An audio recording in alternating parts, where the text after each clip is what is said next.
मोहम्मद शहाबुद्दीन बिहार राज्य के सीवान निर्वाचन क्षेत्र से एक राजनेता और पूर्व सांसद थे। वह जनता दल और राष्ट्रीय जनता दल की राष्ट्रीय कार्यकारी समिति के पूर्व सदस्य थे। भारतीय कम्युनिस्ट पार्टी मार्क्सवादी लेनिनवादी लिबरेशन के एक कार्यकर्ता छोटे लाल गुप्ता के अपहरण और लापता होने के लिए दोषी ठहराए जाने के बाद शहाबुद्दीन को चुनाव लड़ने से अयोग्य घोषित कर दिया गया था, जिसके लिए वह आजीवन कारावास की सजा काट रहा था। उन पर पूर्व छात्र नेता चंद्रशेखर प्रसाद सहित 15 अन्य कम्युनिस्ट पार्टी कार्यकर्ताओं की हत्या का भी आरोप था।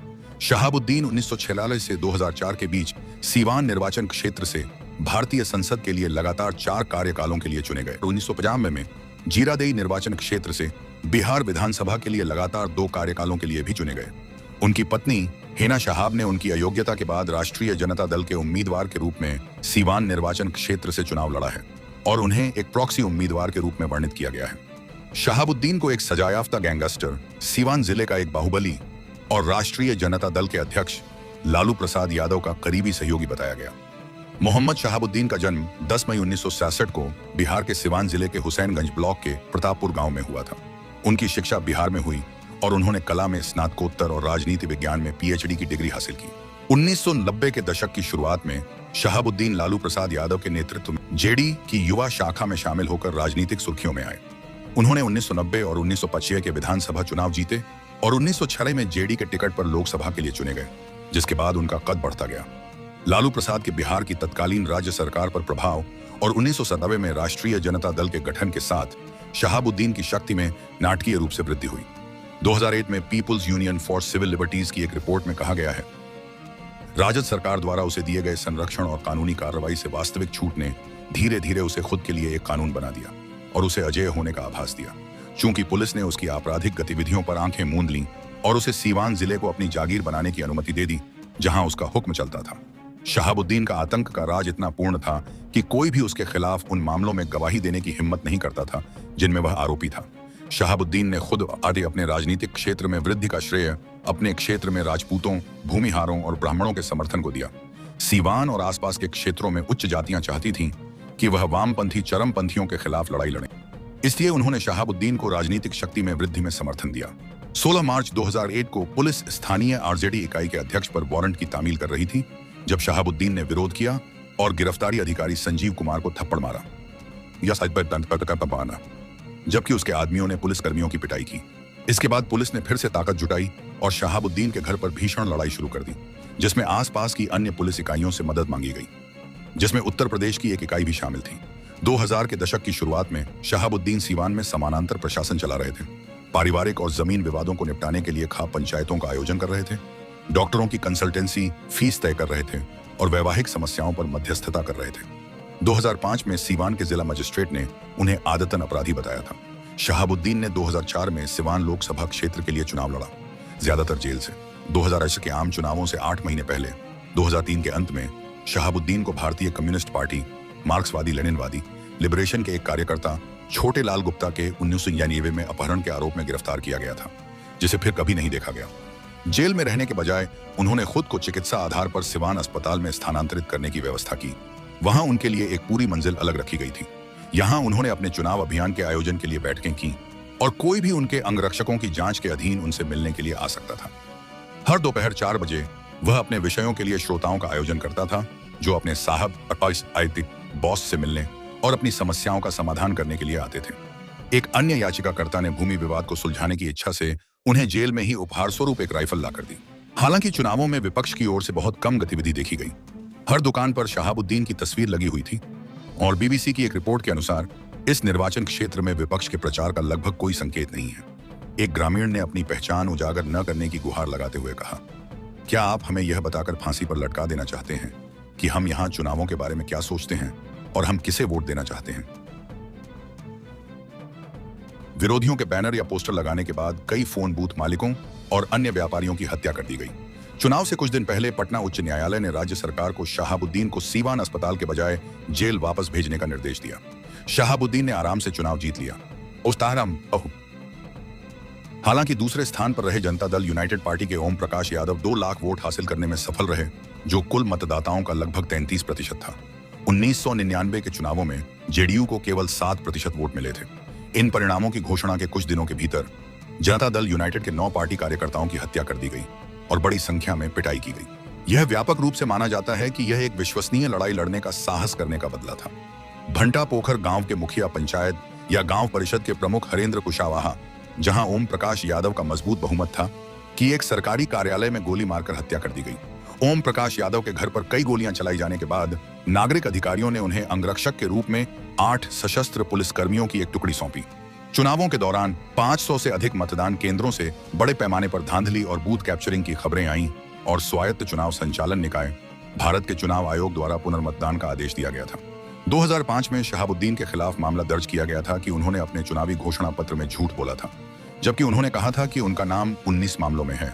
उस समय उनके खिलाफ 24 मामले लंबित थे। क्षेत्र के निर्वाचित प्रतिनिधि होने के बावजूद उन्हें 2005 में 6 महीने के लिए सीवान में प्रवेश करने से मना किया गया था, क्योंकि उन्हें सुरक्षा के लिए खतरा माना जाता था। अप्रैल 2005 में सीवान जिले के तत्कालीन एसपी रत्न संजय आईपीएस के नेतृत्व में सीवान जिले के डीएमसी के अनिल आईएएस के सहयोग से शहाबुद्दीन के प्रतापपुर गांव स्थित घर पर पुलिस की छापेमारी में AK-47 जैसे अवैध हथियार और केवल सेना के पास रखने के लिए अधिकृत अन्य सैन्य हथियार बरामद करने में मदद मिली, जिसमें नाइट विजन गॉगल्स और laser aiming module LAM laser aiming aids वाली बंदूकें शामिल हैं।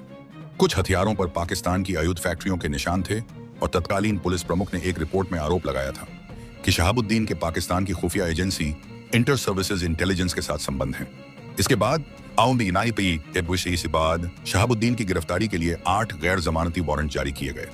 दिल्ली पुलिस और बिहार से भेजी गई एक विशेष टीम उनके राजनीतिक रसूख के कारण 3 महीने से अधिक समय तक उन्हें गिरफ्तार नहीं कर सकी, बावजूद इसके कि वह दिल्ली में अपने आधिकारिक क्वार्टर में रहते थे और संसद में भाग लेते थे। पुलिस अंततः नवंबर 2005 में उनके आधिकारिक निवास से उन्हें गिरफ्तार करने में सफल रही। इसके बाद उन्हें भारत के सर्वोच्च न्यायालय ने जमानत देने से इनकार कर दिया, जहां उनसे एक बिंदु पर पूछा गया था, क्या आप सांसद होने के नाते इन हथियारों को रखने के हकदार हैं, जिसमें नाइट विजन डिवाइस भी शामिल है, जबकि पुलिस, CRPF और अन्य सुरक्षा एजेंसियों के पास भी यह नहीं है और केवल सेना के पास ही यह है। उनकी पत्नी हिना शहाब 2009, 2014 और 2019 में RJD पार्टी के सदस्य के रूप में संसद में अपनी पूर्व सीट के लिए असफल रहीं। शहाबुद्दीन भारत में अपराधी राजनेता का पर्याय है। वह मानक है जिसके आधार पर अन्य अपराधी राजनेताओं की तुलना की जाती है। मई 2006 में नीतीश कुमार की राष्ट्रीय जनतांत्रिक गठबंधन सरकार ने नीतीश कुमार की अपनी पार्टी जनता दल यूनाइटेड के सांसद सूरजभान सिंह और सांसद प्रभुनाथ सिंह सहित आपराधिक सरगनाओं के खिलाफ मुकदमा चलाने के लिए कई विशेष अदालतें स्थापित की। हालांकि शहाबुद्दीन ने स्लिप डिस्क से पीड़ित होने का दावा किया था और वह इस अदालत में पेश होने की स्थिति में नहीं था। हालांकि मेडिकल रिपोर्ट से संकेत मिलता है कि वह चलने के लिए फिट था। किसी भी घटना में उसके खिलाफ लंबित मामलों की सुनवाई के लिए सीवान जेल के अंदर 2 विशेष अदालतें स्थापित की गईं। 30 से अधिक आपराधिक मामले लंबित थे, जिनमें हत्या के 8 और हत्या के प्रयास, अपहरण, जबरन वसूली आदि के 20 मामले शामिल थे।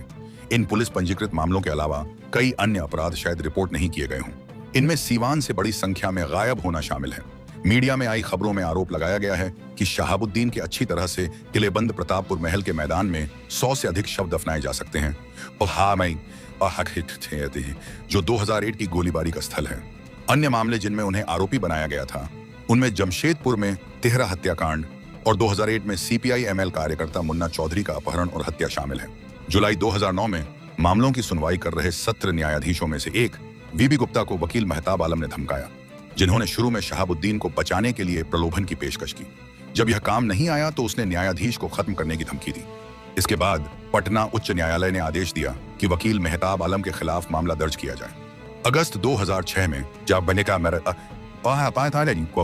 जब शहाबुद्दीन का नई दिल्ली में इलाज चल रहा था, तब उनके कुछ समर्थकों को पटना के बेउर जेल के सहायक जेलर वशिष्ठ राय ने अंदर जाने से रोक दिया था, जो उस समय एम्स के वार्ड में प्रतिनियुक्ति पर थे। जाहिर तौर पर शहाबुद्दीन ने राय से कहा, आपका परिवार बनियापुर छपरा बिहार के पास में रहता है, कोई भी जीवित नहीं बचेगा। बहुत दिन से तुम लोगों की पिटाई नहीं हुई है, जमानत होने दो, पीट के रख देंगे। लोगों को काफी समय से पीटा नहीं गया है, मुझे जमानत पर बाहर आने दो और मैं आपकी पिटाई करूंगा। अगले दिन उन्होंने कथित तौर पर जेलर संजीव कुमार को धमकी दी, तड़पा तड़पा के मारेंगे, खुश ही मैं तुम्हें धीरे धीरे यातना देकर मार डालूंगा। मार्च 2007 में सीवान की एक अदालत जेल के अंदर आयोजित में मजिस्ट्रेट VB गुप्ता ने मोहम्मद शहाबुद्दीन को 19 सितंबर 1998 को सीवान में CPI-ML कार्यालयों पर हमला करने के लिए 2 साल की कैद की सजा सुनाई। शहाबुद्दीन और उसके हथियारबंद समर्थकों ने परिसर में बम विस्फोट किया था और कार्यालय सचिव केशव बैठा पर हमला किया था, जिसे बेरहमी से पीटा गया था और बम विस्फोट से छर्रे लगने से वह घायल हो गया था। अदालत ने उस पर 1,000 रुपए का जुर्माना भी लगाया। मई 2007 में शहाबुद्दीन को व्यापारी और सीपीआई कार्यकर्ता छोटे लाल गुप्ता के फरवरी 1999 में अपहरण का दोषी ठहराया गया था, जिसे उसके बाद कभी नहीं देखा गया और व्यापक रूप से माना जाता है कि उसकी हत्या कर दी गई थी। जबकि यह स्थापित हो गया था कि शहाबुद्दीन ने अपने गिरोह के साथ छोटे लाल का अपहरण किया था। एक गवाह ने उसकी पहचान की। शव कभी बरामद नहीं हुआ और इस तरह हत्या के आरोपों को बरकरार नहीं रखा जा सका। न्यायमूर्ति ज्ञानेश्वर श्रीवास्तव ने उन्हें आजीवन कारावास की सजा सुनाई। इस फैसले को पटना उच्च न्यायालय में चुनौती दी गई।